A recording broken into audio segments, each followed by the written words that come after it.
Dear colleagues, it's a pleasure to see you at the Euro Conference on this remarkable day for Lithuania. I'm Giedrius Simonavičius from the Bank of Lithuania, and I will moderate this press conference. I'm pleased to present the participants of the press conference. So I will start from the left. Mario Draghi, President of the European Central Bank, Chairman of the Bank of Lithuania, Vitas Vasiliauskas, Jyrki Katainen, Vice President of the European Commission, responsible for economic and monetary affairs and, of course, the Euro, and Minister of Finance of Lithuania, Rimantas Šadžius.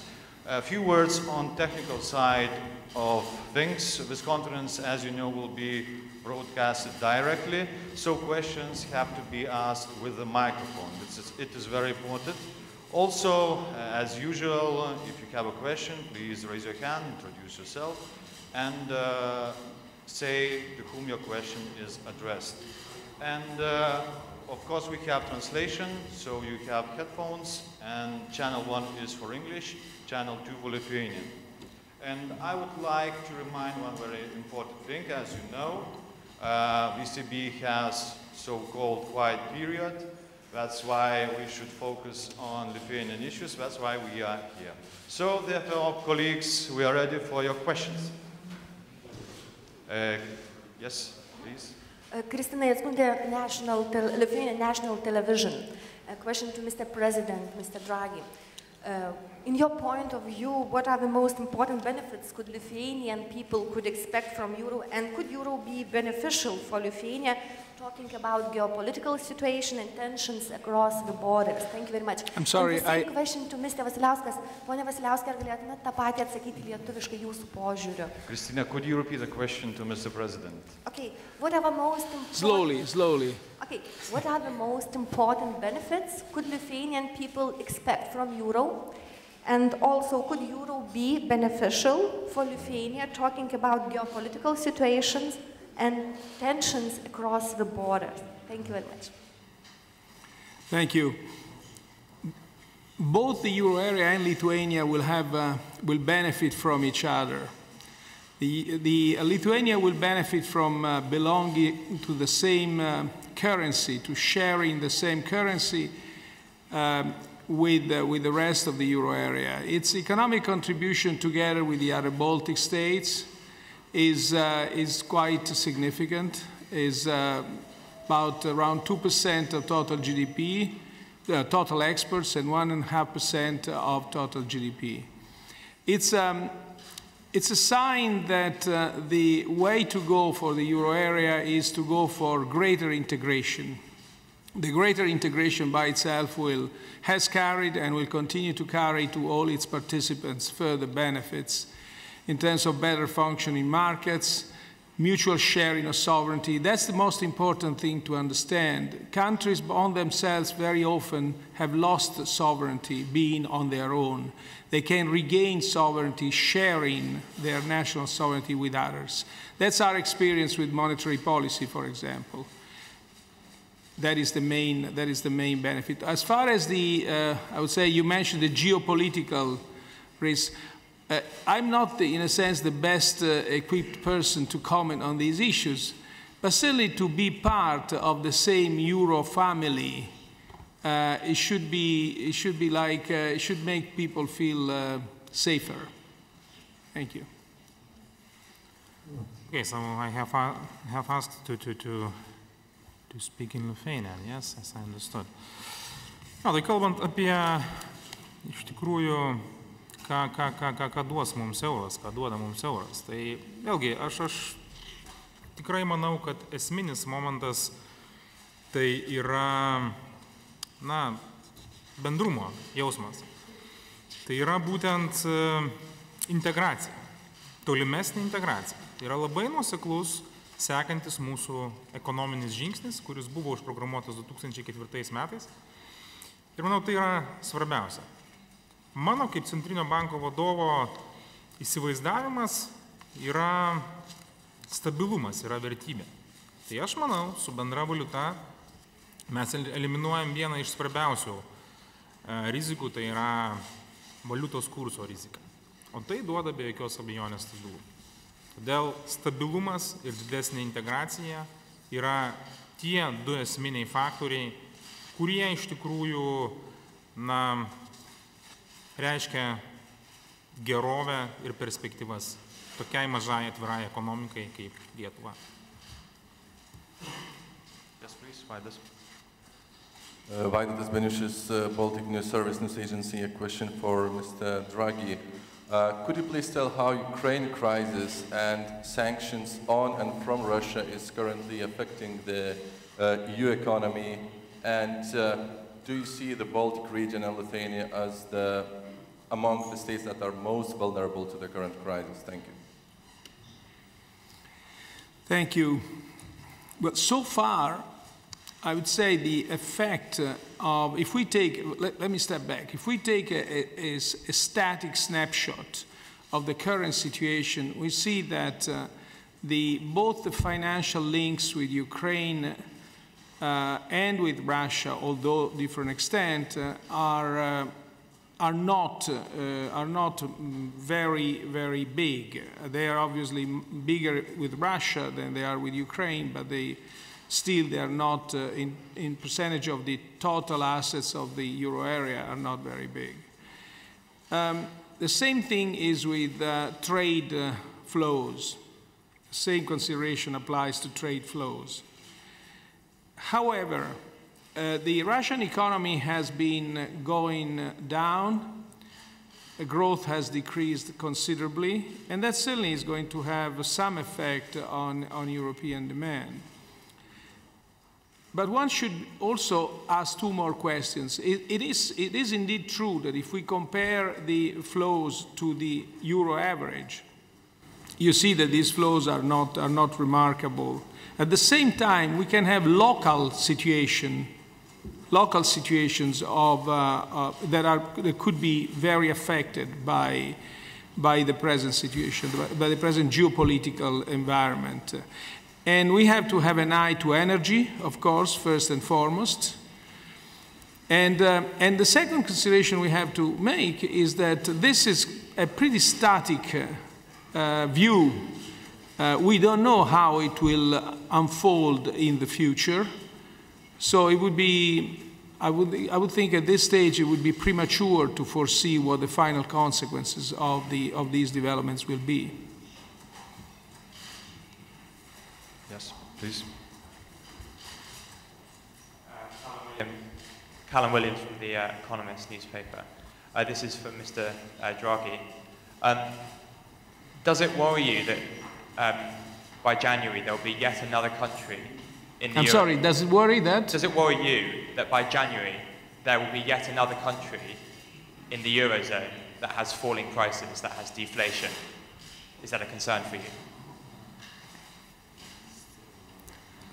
No, it doesn't worry me. We already have our own problems, and I don't think it's going to change much, frankly. Thank you. Thank you.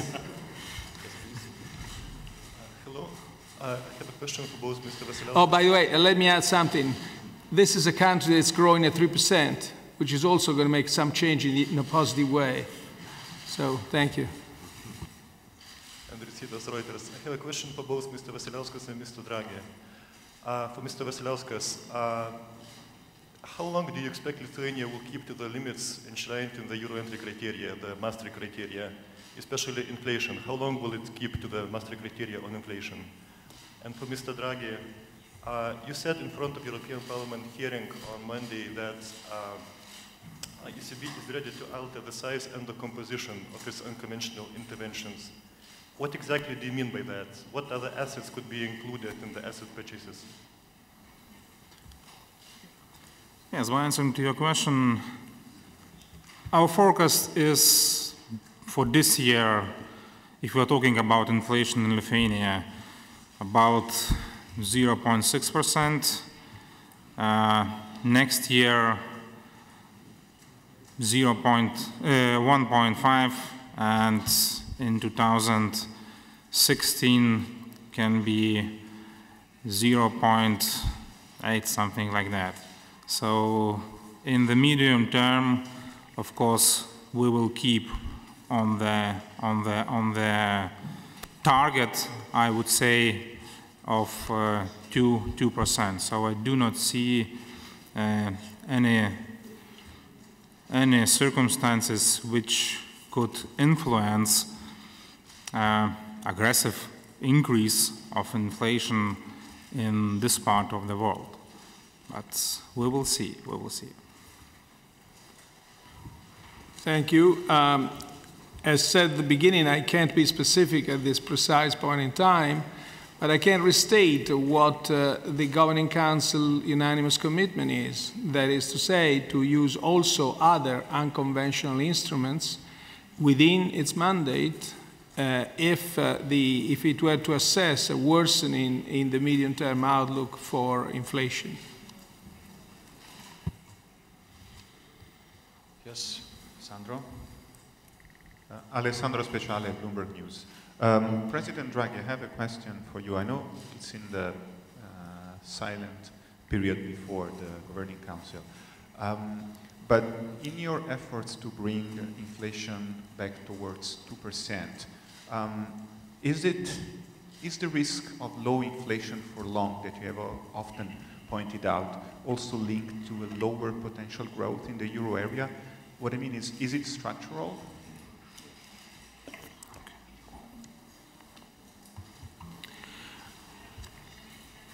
We believe that the experience of the last 2 years shows that the longer the period of too low inflation lasts, the higher is the likelihood that it's low because of what you said, because of weak demand, because of high unemployment, because of a high slack. In other words, the longer the period of low inflation lasts, the more important would become the cyclical component of our business cycle. As you know, I mean, we have different views between here and the United States. In the United States, everything is cyclical, and in Europe, everything is structural. And the speech I gave in Jackson Hole moderates this view, saying that certainly much of it is structural, but there's also a cyclical component. It's also another interesting thing. When we go back and analyze the last 2 years' inflation, we see that inflation in 2011 was 3%, now it's 0.4%. And for a long time, we said that this would depend on the behavior of oil and food prices. And in fact, if you take that into account, you would explain something like 80% of the fall in inflation. But then after the oil prices, the dollar prices of these components stopped declining or declined more mildly, it was the exchange rate appreciation which in a certain sense compounded on this. And then we had the relative price adjustment that certain countries had to undergo because their prices were completely out of range and they had to turn back and become competitive again. So all these were causes, and looking at these causes would explain the whole of the fall of inflation. Now, over the more recent past, we see that a quarter of the forecast error that we made in forecasting inflation is not due to the mistakes we made in forecasting assumptions about the oil price, about the food price, about the exchange rate, and so on, but it's due to other factors, one of which is, again, is unemployment, one of which is the slack, the size of the slack of the economy. Thank you. Thank you. Yes, please. Just wait for a microphone. Oh, sorry. Yeah. Todd Buell from the Wall Street Journal. Mr. Draghi. Conference, I mean, monetary policy. I'm going to say this. I'm going to have it in 1 week, so it just... I expect it will be a question about Lithuania. It's not about monetary policy. I have a question actually about the remark that you made in the speech where you praised the fiscal reforms of the Baltic countries, and I'm wondering to what extent can that be read as perhaps a signal to other, maybe larger Eurozone countries that they also need to maybe pick up the pace on fiscal reforms? Thank you.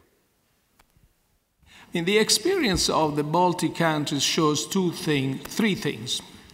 The capacity to run fiscal consolidation in a growth-friendly way both as far as composition of consolidation and timing of consolidation, and basically mastering public support behind this effort, precisely because these consolidations were growth-friendly.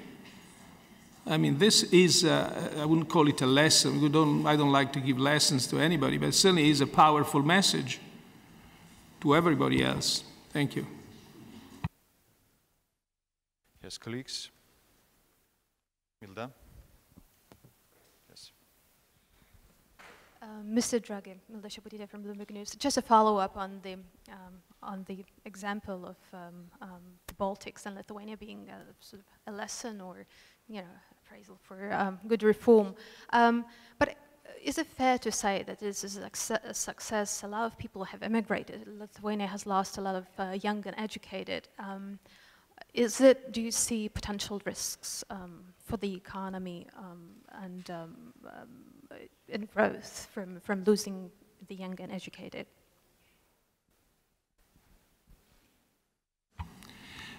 I think yes, indeed. It's always sad when we see young people leaving a country to find a job elsewhere, and this is unfortunately the experience of several member states right now. At the same time, you see that when countries go back to growth, you have opposite flows of immigration. People like to work in their own countries, so they tend to come back.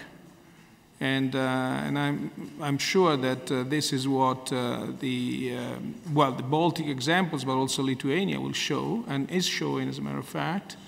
And that's what I want to say. I mean, as far as future challenges, we'll comment later, perhaps. Thank you.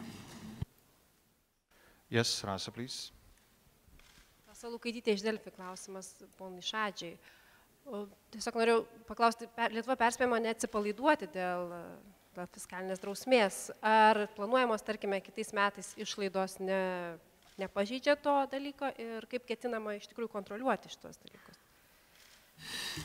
Mes iš tikrųjų nesiruošiame atsipalaiduoti ir šios nuostatos buvo įrašytos į vyriausybės programą. Buvo deklaruota naujosios vyriausybės, kurie atėjo į Lietuvą po 2012 metų rinkimų, kad griežta fiskalinė politika bus tęsiama, pratęsiama, tęsiant tas reformas ir tęsiant tas nuostatas, kurios buvo įgyvendintos ir ankstesnės vyriausybės. Mes nesiruošiame ir nesiruošiame apversti anksčiau vykdytos politikos aukštyn kojom, tačiau ir šiandien nuskambėjo, kad priemonės, kurių imamasi sutvarkyti fiskaliniam ūkiui, jos turi nestabdyti augimo, jos turi būti socialiai teisingos. Ir būtent apie tai aš kalbėjau konferencijoje, kad iš praeities mes turime mokytis ir matyti ne tik tai, kas mums pavyko, bet matyti ir tai, kas mums pavyko blogai, kur pridarėme klaidų, kurias po to, pavyzdžiui, pripažino Konstitucinis teismas, kad ateityje tų klaidų nedarytume. Planuojant kitų metų biudžetą, o biudžeto planavimas vyksta ir skaičius jūs netrukus pamatysite, mes laikomės ir laikysimės mūsų prisimtų ir tarptautinių įsipareigojimų, o svarbiausia mūsų prisimtų vidinių teisės normų, fiskalinės drausmės įstatymo.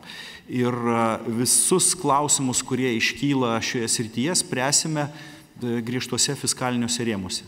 Ir tai įmanoma padaryti. Ačiū. Vilija, kiek žinau, komisaro klausimas. Please, Vilija.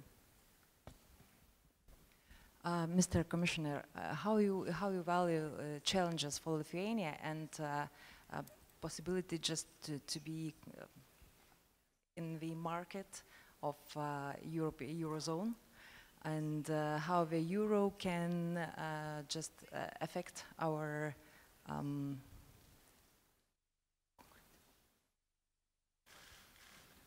competitiveness. Thank you. Thank you. Thank you very much. As we heard in the previous session, Prime Minister and Minister of Finance said that euro is not the value itself, but it can be a tool to achieve better economic growth. euro can bring stability. There is no risk, exchange rate risks, which may be remarkable for those who plan to do investments. So the stability is, even though it's not an issue which people tend to think every single day, but if there's no stability, then everybody recognizes it. And euro can bring stability.